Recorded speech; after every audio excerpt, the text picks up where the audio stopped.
Meta founder and CEO Mark Zuckerberg is defending his company against allegations that his platforms are designed to be addictive and potentially dangerous. Mr. Zuckerberg, did Meta purposely design the platform to harm children?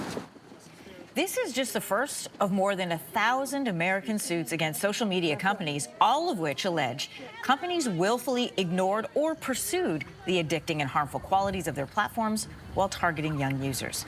Joining us this morning with her thoughts is Dia Praveen. She's a youth advocate, grade 11 student, and a Young Canadians Parliament member with Children First Canada. Welcome to your morning.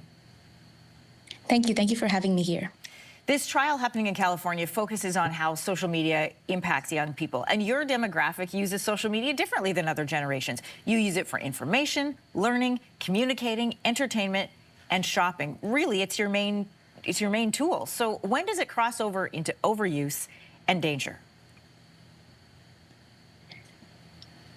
We know that everyday children and youth are harmed through cyber exploitation, AI-enabled abuse, sextortion, grooming, cyberbullying, etc. And I feel like this is because there's an algorithm that promotes self-harm and hate, and it causes real threats that I myself have seen and experienced, and that kids all across Canada are dealing with every day.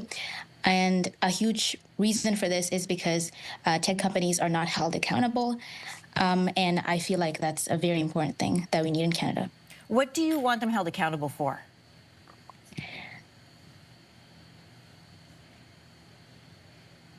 They should be held accountable for what they put out there on the social media. So, what they put out there online. Mm-hmm. So there should be age-appropriate content, and they should also make sure that their platforms are designed for both adults and young people alike. And they should be held accountable if it is not age appropriate. And they should also know that there's going to be consequences that is set forth by the government. Zuckerberg testified yesterday, platforms like Instagram, he says they're not harmful, but they are in fact valuable, and that users are already protected by age restrictions that the company themselves put in place. Do you think that's enough? I don't think age restrictions are just enough. There should be an Online Safety Act. It should be a federal legislation that is passed by the government, which will make sure that the companies are aware that there's going to be consequences for their actions. So I don't think age restriction is just enough. All right, because kids will always find a way to get back to it. You're absolutely right. Let's talk about what you think Canada should do. Australia, as you know, just introduced an age restriction law on social media last year.